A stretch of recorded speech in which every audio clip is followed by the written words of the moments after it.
Olá, bom dia a você que está conosco agora na nossa Escola Bíblica Discipular, ou boa tarde, boa noite a você que estiver assistindo em qualquer outro momento. Hoje nós vamos dar continuidade ao estudo que estamos fazendo sobre as parábolas do reino. E o estudo de hoje vai falar sobre a parábola do tesouro escondido. Então, para isso, vamos orar, pedir a Deus que nos oriente nesse momento, que fale aos nossos corações, porque nós sabemos que a palavra de Deus, quando entra em contato com o nosso coração, ela não volta vazia. Mas que nós possamos aproveitar esse momento de estudo, né, para que aprendamos e possamos colocar em prática. Senhor Deus, mais uma vez estamos falando contigo. Mais uma vez queremos louvar e agradecer o teu santo nome e te agradecer pela tua palavra revelada a nós, ó Pai. Te agradecemos por cada linha, cada letra, cada palavra escrita que o Senhor nos deu, que o Senhor nos proporcionou para que pudéssemos conhecer melhor quem o Senhor é. Te pedimos, ó Pai, que este estudo fale aos nossos corações e que possamos, ao final dele, saber o que o Senhor deseja que nós façamos. Que nós possamos ter o desejo de colocar a tua vontade em prática nas nossas vidas. Nós choramos, ó Pai, em nome de Jesus. Amém. Então, quando a gente fala em tesouro, né, a palavra tesouro revela ou reflete, traz a ideia de que estamos falando de algo de muito valor, né? É algo, um valor social, valor monetário, né, muito significativo. E na maioria das vezes, quando se fala em tesouro, tem sempre a fala, né, ou a ideia de tesouro escondido.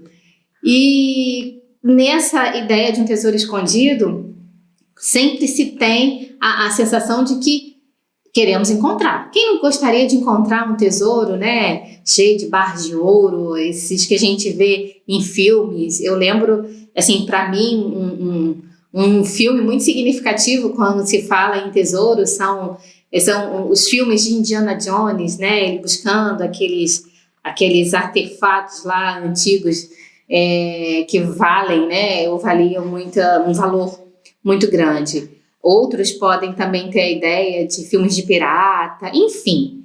A questão é que tesouro remete a algo de muito valor. Quando a gente pensa, né, que Jesus usou esse exemplo, essa parábola, esse termo, o que será que Jesus queria dizer, né? Quando trazemos a ideia do tesouro escondido, é sempre no intuito de proteger esse tesouro de ser roubado, né, de alguém que não tem direito a ter esse tesouro, que possa encontrar e se apossar dele, ou até mesmo uma forma de proteger dele se acabar ou se perder, né? Mas como podemos comparar o reino de Deus a um tesouro escondido? Bem, se o reino de Deus é algo muito valioso, ok, entendemos facilmente como um tesouro, mas escondido, o reino de Deus não deveria ser algo exposto para todos verem e quererem ter? Então, vamos entender um pouquinho. Primeiro, vamos entender o termo, né? O reino de Deus. Os 4 evangelhos, eles enfatizam a pregação do reino como tema central. Entretanto, Mateus, ele vai utilizar o termo reino dos céus, porque a escrita, né, de Mateus foi direcionada aos judeus. E por conta de respeito, né, que os judeus tinham pelo nome de Deus, ele não usa esse termo reino de Deus, e sim reino dos céus. Ou seja, esse reino que pertence a Deus é um reino dos céus. E nós podemos definir reino de Deus da seguinte maneira, que é como uma comunidade formada por todos aqueles que têm a Deus como o único Deus vivo e verdadeiro, o adoram, amam e obedecem, e que a priori tenham entregue suas vidas a Cristo, reconhecendo-o como único Senhor e Salvador. Então, Quem faz parte desse reino? Todos nós, todos aqueles que têm a Cristo como Salvador, que já entregaram as suas vidas a Jesus, que já o reconheceram como o único caminho até Deus ou até os céus. Então, sendo assim, este reino, ao mesmo tempo em que é um reino existente no céu, em que nós teremos a oportunidade de vivenciar com Deus na eternidade, ao mesmo tempo é um reino que já existe nos nossos corações, a partir do momento que já entregamos as nossas vidas a Cristo. E aí, se esse reino é isso tudo, né? É um reino eterno, é um reino em que Deus é o grande soberano, é um reino em que nós estaremos juntos louvando a Deus eternamente, é um reino em que nós já podemos vivenciar em nossos corações, ainda na terra. É um tesouro inestimável. Não tem como pensarmos no reino de Deus como algo que não tenha um valor grandioso. No capítulo 13 do Evangelho de Mateus, né, nós encontramos as parábolas do reino e que nós já estamos estudando, né, ao longo dessas lições. E como também outros, né, professores nas outras lições, o termo parábola, essa forma de linguagem, já foi bem explicada e bem definida. Então, muito rapidamente, né, para aqueles que estão chegando aqui agora, uma parábola é uma espécie de uma comparação, né, quando se utiliza uma história, normalmente do cotidiano das pessoas que estão ouvindo, para poder contar ou explicar um conceito, né? E Jesus fazia isso com muita frequência. Então, isso é uma forma didática muito interessante e importante quando você quer ensinar algo. Então, se utilizar daquilo que a pessoa tem o hábito, ou conhece, ou vivencia, para que ela possa entender melhor aquele conceito que você quer explicar, que você quer ensinar. E é no versículo 44 do capítulo 13 de Mateus que nós encontramos a parábola do reino. Num único versículo, olha o que Jesus nos diz. O reino dos céus é um tesouro escondido num campo. Certo homem, tendo-o encontrado, escondeu-o de novo e então, cheio de alegria, vendeu tudo o que tinha e comprou aquele campo. Muito interessante, né? Esse homem, pelo que dá a entender, ele estava caminhando e aí ele encontra um tesouro. O texto não fala que tesouro, o que era, se eram joias, se era dinheiro, não deixa claro, né, de que material está se falando, e sim que era um tesouro. E o que ele faz? Ele pega esse tesouro, coloca lá de novo, né? Põe lá na moita novamente, sai, vai e compra o campo. E aí, nos nossos dias, nós podemos pensar assim, mas para que ele foi comprar o campo? Não, antes disso, ele vendeu tudo que ele tinha e foi lá e comprou o campo. Mas como assim? Ele já encontrou o tesouro? Ele poderia, né, simplesmente pegar o tesouro e seguir, ainda ficar com as posses que ele tinha. Hoje a gente poderia pensar dessa maneira. Mas nas leis judaicas, né, as leis elas determinavam o seguinte, que quem comprasse um terreno teria direito a qualquer tesouro que pudesse existir naquele campo. Então isso faz a gente entender que isso era uma prática comum, esconder tesouros, né? Então, era comum as pessoas fazerem isso. E a gente pode encontrar referência a essa prática em alguns pontos da Bíblia. Por outro lado também, se alguém encontrasse um tesouro num terreno que não fosse seu, ele não teria o direito a possuir ou se apossar daquele tesouro.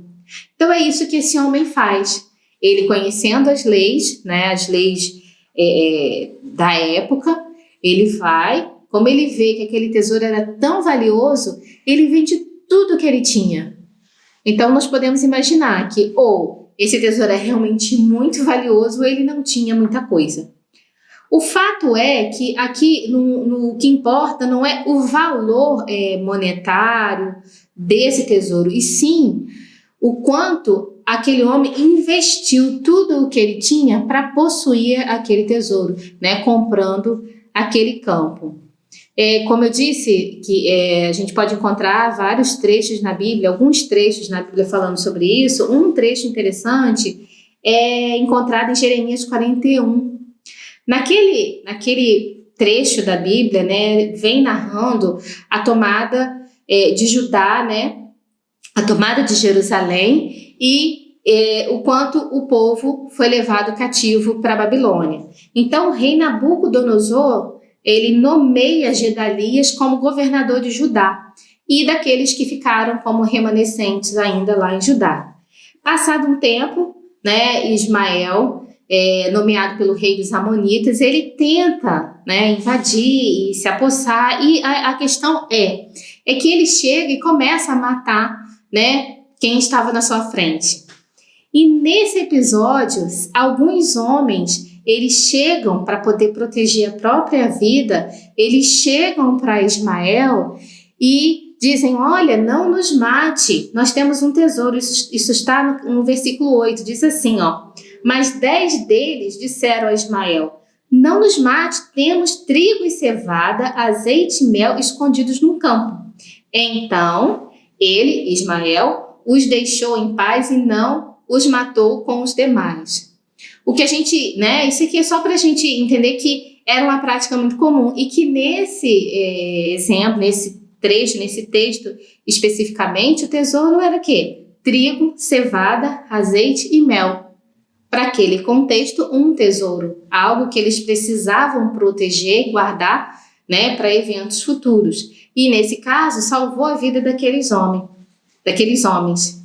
Será que o reino de Deus é uma forma de salvar as nossas vidas, ter esse tesouro? Né? Essa parábola do tesouro escondido, ela se encontra só em Mateus, né? E ela traz essa descoberta acidental. E aí a gente vai pensar, como assim, né, descobrir o reino de Deus de forma acidental? Podemos entender da seguinte maneira.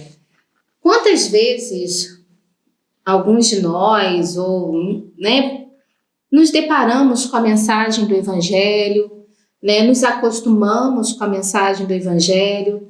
Eu tenho muita preocupação, talvez não seja a palavra correta, mas um ponto de interrogação em relação àqueles que estão sendo ou foram criados na igreja, como eu fui. Porque há uma grande tendência, né, eu costumo chamar de que essas pessoas se tornem convencidos e não convertidos a Cristo. Justamente por se acostumarem com os termos, os conceitos sobre o reino de Deus, quem é Jesus, né, a sua missão, a salvação que ele pode nos oferecer. E aí, a ideia que eu entendo aqui é de que no momento em que essa pessoa pode até estar, né, envolvida na igreja, participando de algum ministério, participando da escola dominical, mas de repente ela se dá conta de quão grande, quão maravilhoso, que valor inestimável tem o reino de Deus. E aí eu entendo que Jesus possa estar querendo mostrar isso. Olha só, o reino de Deus, ele existe e ele é tão valioso que às vezes ele pode para você estar escondido, mas ele não é um tesouro simples ou algo sem valor. É de um valor tão inestimável que aquele que encontra esse tesouro vai investir toda a sua vida nele. E a gente vê esse exemplo, a gente vê essa forma de empenho, de dedicação, de investimento na vida dos apóstolos, né? Alguns estavam lá pescando, naquela vidinha mais ou menos, como nós, né? Hoje é quinta-feira, estou gravando esse vídeo na quinta-feira, né? É dia de trabalho, né? A EBD acontece no domingo, aquele dia que muitos tiram para o descanso, e vamos vivendo a vida, trabalho, descanso, né? Um dia após o outro, simplesmente. E os apóstolos eram assim como nós também. Jesus, ele busca pessoas comuns, né? Como eu, como você. E eles estavam vivendo a vida, mas em algum momento Jesus chega na vida deles e eles se deparam com o reino de Deus, a ponto de reconhecer que aquele tesouro era muito mais valioso, que Jesus, o reino de Deus, era muito mais valioso do que tudo aquilo que eles vivenciavam nas próprias vidas, de todo investimento que eles faziam no seu trabalho, até mesmo na sua vida como um todo, né? E nós encontramos um texto, né, de Paulo, que ele diz o seguinte, Filipenses 3:8. Mais do que isso, considero tudo como perda, comparado com a suprema grandeza do conhecimento de Cristo Jesus, meu Senhor, por cuja causa perdi todas as coisas. Eu as considero como esterco para poder ganhar a Cristo. Nós conhecemos, né, o histórico de Paulo. Ele não era qualquer um. É interessante falar assim, porque ele nem foi chamado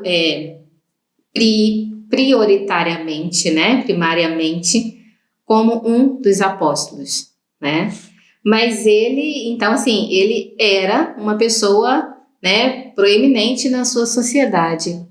E ele vai dizer que ele considerava tudo aquilo como esterco. Ou seja, ele fez como o homem do campo. Ele fez como aquele homem que encontrou aquele tesouro no campo. Desfez de tudo que ele tinha conquistado antes de encontrar aquele tesouro.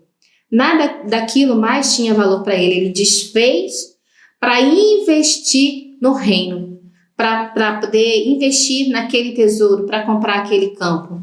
É isso que Paulo está dizendo, e nós vemos isso também na vida dos outros apóstolos, né? Que deixaram tudo que tinham conquistado em suas vidas antes de encontrar Jesus para se dedicarem totalmente a Jesus, a sua pregação, ao seu ministério e, consequentemente, né, depois da morte de Cristo e sua ressurreição, continuarem levando o evangelho de Jesus Cristo. É interessante que quando a gente para, né, e olha para essa situação, trazendo para a nossa realidade, parece muito fora, assim, da realidade, mas como assim, né? Como fazer isso? Dá para conciliar? Não preciso também, né, desfazer da minha vida e me dedicar totalmente ao reino de Deus. Como a gente pode fazer isso, né? Fica a questão. Quando a gente olha para os irmãos, né, que sofrem perseguição, para aqueles que a gente chama da igreja perseguida, parece que eles têm um investimento muito maior, né? E aí o reino de Deus é mais valioso para eles do que para nós, né? Ou é a forma de nós valorizarmos esse tesouro. Então, talvez a gente precise, né, cada um de nós reavaliar o quanto nós valorizamos o reino de Deus, o quanto nós valorizamos a mensagem do Evangelho. Nós estamos vivendo um momento muito difícil, né, na história da humanidade. E o quanto isso, né, que nós estamos vivendo, o quanto estarmos passando por essa pandemia fez com que nós parássemos para pensar, né, sobre a nossa missão em função à propagação do reino de Deus. Né? Qual a nossa responsabilidade diante disso? Como nós vamos investir, né, no reino de Deus pós-pandemia, ou agora ainda, né, durante a pandemia? Né, já saíram algumas pesquisas de que uma certa porcentagem de pessoas não irão voltar às igrejas por N motivos, né? Não vamos tratar disso aqui. Mas será que não ficou cômodo, né, de ficar em casa? Eu sei que alguns estão, por exemplo, assistindo essa aula justamente porque não podem sair. Mas a gente precisa reavaliar, né, a nossa postura enquanto nós valorizamos o reino de Deus. O reino de Deus é algo muito maior do que ir à igreja, vir à igreja, assistir às aulas da IBD ou assistir em casa, né? É muito mais do que isso, né? E como Deus vê o nosso coração, Ele não não considera o meu comportamento por si só, e sim o meu coração. E é aí que, né, onde estiver o vosso coração, estará o seu tesouro, e vice-versa. Então a gente precisa pensar sobre isso.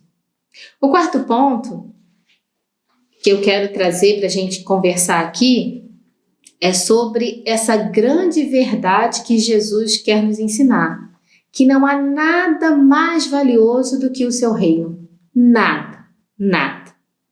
Nada mais valioso. Quando nós paramos realmente para analisar, né, esse tesouro que é de um valor inestimável, não há nada mais valioso. Deus deve estar em primeiro lugar em nossas vidas. E aí, se esse reino é um tesouro inestimável, de valor incalculável, tá, né? Voltando ao texto da parábola, aquele homem, ele acha um tesouro que ele considera de um valor extremo, ele vende tudo o que ele tem e compra esse tesouro. Tá, compra o terreno onde o tesouro estava escondido. Tá, então ele deu algo em troca pelo tesouro. Dá-se a entender que o que ele tinha era de um valor menor que o tesouro escondido, porque ele vende, né? Ninguém vai vender por algo, ninguém vai se desfazer de tudo que tem para dar em troca de algo que tem um valor menor. Então, ele considera aquele tesouro escondido com valor muito maior do que tudo que ele tinha. Ele vai lá dar em troca. E aí, se o reino dos céus é comparado a esse tesouro, se o reino dos céus tem um valor incalculável, se o reino dos céus nós temos acesso a esse reino através do sangue de Jesus Cristo, o que eu posso dar em troca? O que eu tenho de valor para, né, dar em troca por algo que tem um valor inestimável? A única coisa que nós temos são as nossas vidas. E como fazer isso? Como eu posso dar a minha vida pelo reino? O que a gente vai entender é que nós devemos escolher investir a nossa vida no reino. Como aquele homem, ele investiu comprando o campo para ter acesso àquele tesouro. Então, eu devo investir a minha vida no reino, colocando o reino de Deus em primeiro lugar, abrindo mão de valores e de prazeres mundanos. Porque o mundo é passageiro, mas o reino de Deus é eterno. Em Lucas, Jesus vai nos dizer assim, ó: da mesma forma, qualquer de vocês que não renunciar a tudo o que possui, não pode ser meu discípulo. Então, ser discípulo de Cristo, fazer parte do reino de Deus, exige de nós renúncia, exige de nós uma forma de deixar tudo para trás. Ah, mas então eu tenho que deixar meu emprego, minha família. A questão não é essa. Muitos podem deixar, né, e se dedicar ao reino, mas não ter o coração plenamente no reino. Enquanto outros podem continuar nos seus empregos e vivendo a sua vida com o coração no reino. Entregar as nossas vidas de uma maneira em que a gente possa refletir o que está em Mateus 6,33. Busquem, pois, em primeiro lugar o reino de Deus e a sua justiça, e todas essas coisas lhe serão acrescentadas. Que coisas? De que Jesus estava falando? Jesus estava falando, nesse texto de Mateus 6, ele estava falando sobre as nossas necessidades diárias, as nossas necessidades humanas. Jesus sabe, Deus sabe quais são as nossas necessidades humanas, em todos os aspectos. Nas coisas mais simples que nós necessitamos, e essas necessidades elas mudam de acordo com a idade, de acordo com a cultura, de acordo com questões de saúde física e mental. E Deus sabe disso tudo. E Ele nos promete, olha, se vocês buscarem o reino de Deus, se vocês investirem tudo o que vocês têm no reino de Deus, não vai lhes faltar nada. E aí nós não temos, na verdade, nós perdemos a oportunidade de viver essa abundância de provisão, da provisão divina, porque temos a tendência de achar que nós vamos conquistar, né, pela nossa própria força, pelo nosso próprio poder, pela nossa própria inteligência. Ao passo que é o contrário, porque tudo que temos e somos vem de Deus. Ele que nos constituiu, Ele que nos fez, Ele que nos dá tudo. Então, investir nesse reino, nesse tesouro, né, inestimável que é o reino de Deus, o que nós temos para dar é a nossa vida. E colocar o reino de Deus em primeiro lugar. E aí, em Efésios, vai dizer o seguinte, Efésios 3:20, aquele que é capaz de fazer infinitamente mais do que tudo que pedimos ou pensamos, de acordo com o seu poder que atua em nós. Deus quer e pode fazer muito mais em nossas vidas. Ele pode e quer nos suprir suprir todas as nossas necessidades. Mas isso só vai acontecer na hora que nós investirmos tudo que temos no reino de Deus. E aí nós receberemos essas bênçãos que nós não somos capazes de mensurar. Muitas vezes as pessoas pensam em bênçãos materiais, né? Sim, precisamos de bênçãos materiais, precisamos de alimento, precisamos de vestimenta, mas Deus nos promete suprir isso tudo. Só que as bênçãos espirituais de colocarmos o reino de Deus em primeiro lugar, elas superam em satisfação, em alegria, todas essas outras coisas. E aí que está o valor do reino de Deus, quando nós o colocamos em primeiro lugar nas nossas vidas. Só quem se dedica a buscar o reino de Deus em primeiro lugar é capaz de experimentar tamanha satisfação. É claro que as questões do dia a dia, a correria, tendem a nos tirar desse foco, mas nós precisamos buscar a Deus e pedir que Ele sempre nos direcione a colocar o reino dele em primeiro lugar. Este é o verdadeiro valor desse tesouro. Concluindo, nós somos futuros moradores da cidade celestial, onde viveremos eternamente a presença de Deus e desfrutando do reino dos céus. Essa, né, é a maior graça, o maior presente, o maior benefício que esse tesouro pode nos oferecer. Então, quando temos certeza desse presente, nós devemos viver uma vida aqui, terrena, plena, na presença do nosso Senhor Jesus Cristo. Como assim? Buscando essa comunhão com Ele. Quando eu busco comunhão com Deus, quando eu busco essa comunhão através, né, da leitura da Bíblia, do meu momento devocional, de estar em comunhão com os irmãos da igreja, de estar servindo a Deus, eu consigo sentir, né, esse presente na minha vida.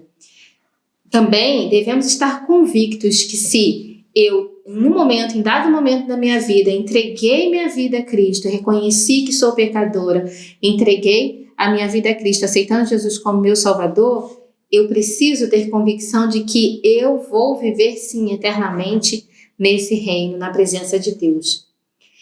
Mas enquanto estou aqui, preciso viver para a sua glória através de propagar a mensagem de salvação.